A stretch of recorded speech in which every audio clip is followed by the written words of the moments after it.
ঢাকা লাইভে সবাইকে স্বাগতম। সোশ্যাল মিডিয়া আপনার ব্রেকআপের ক্ষেত্রে কাটা ঘায়ে যে নুনের সেটা হতে পারে, দুটো নিয়ম আপনাকে অক্ষরে অক্ষরে মেনে চলতে হবে যদি সত্যি সম্পর্কটা বলতে চান। সম্পর্ক থাকলে তা ভাঙার আশঙ্কা থাকে। একটা সম্পর্ক ভাঙার পরে কম বেশি খারাপ সময়ের মুখোমুখি হন সকলেই, কিন্তু সময় খারাপ বলেই তো যা খুশি করা যায় না। দেখে নিন এমন 10টি ভুল পদক্ষেপ যা কখনোই একটি সম্পর্ক ভাঙার পরে করা উচিত নয়। দেখাতে চেষ্টা করবেন না যে আপনি ভালো আছেন। চিৎকার করে কাঁদতে পারেন, বন্ধুদের সঙ্গে কথা বলতে পারেন। এই সময়ে আপনি যে খারাপ থাকবেন সেটা তো স্বাভাবিক। আমরা এখন জাস্ট ফ্রেন্ডস এই গোছের কোনো মধ্যস্থায় দয়া করে যাবেন না, কারণ গভীর সম্পর্কে থাকার পরে কখনো সেটিকে শুধু বন্ধুত্বের তকমা দেওয়া যায় না। এটা প্রকারান্তে নিজেকে ঠকানো। বদলা নেওয়ার মানসিকতা থেকে সরে আসুন। বদলা কখনো আপনাকে শান্তি দিতে পারবে না। প্রতিশোধ স্পৃহা আপনাকে ভিতর থেকে ভঙ্গুর করে তুলবে। একটা সময়ের পরে অপরাধ বোধে ভুগবেন। বন্ধুরা হয়তো বোঝাবে ফোন করতে বা টেক্সট করতে, কিন্তু আপনি করবেন না। যদি সত্যিই ঠিক করে থাকেন এই সম্পর্কে আর থাকবেন না, তাহলে কোনোভাবেই যোগাযোগ করতে যাবেন না।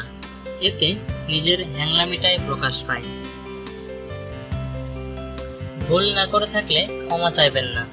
মনে রাখবেন, ক্ষমা চেয়ে কখনো সম্পর্ক টিকিয়ে রাখা যায় না।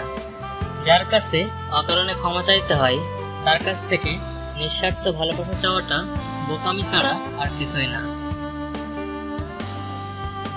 পুরনো সম্পর্কের টানে হঠাৎ করে দৈহিক সম্পর্কে জড়াবেন না। সম্পর্ক থেকে একবার বেরিয়ে এসে শুধুমাত্র যৌন সম্ভোগের জন্য মিলিত হবেন না। এতে সম্পর্ক কখনোই জোড়া লাগে না। উল্টো সঙ্গীর কাছে খুবই সহজলভ্য হয়ে যাবেন আপনি। সোশ্যাল মিডিয়া আপনার ব্রেকআপের ক্ষেত্রে কাটা ঘায়ে নুনের ছিটা হতে পারে।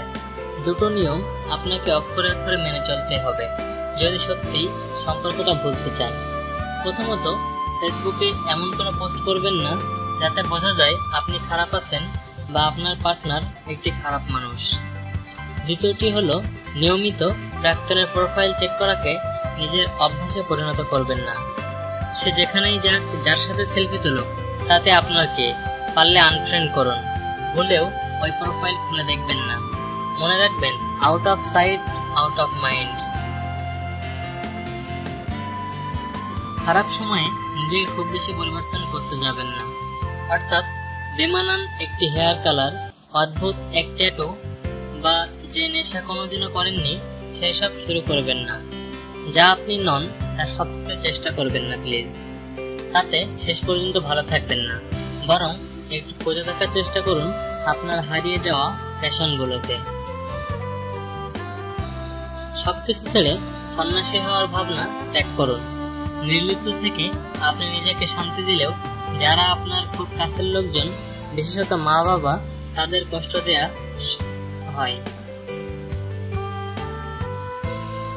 একটা সম্পর্ক গিয়েছে বলেই আরেকটা জড়িয়ে পড়ার জন্য কোমর বেঁধে উঠে পড়ে লাগবেন না।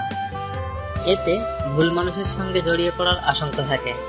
তাই নিজেকে সময় দিন, নিজের ভালো লাগাগুলোকে সময় দিন, আর পারলে পরিবারকে সময় দিন। সময় এমন এক ওষুধ যা সব ভুলে দিতে পারে।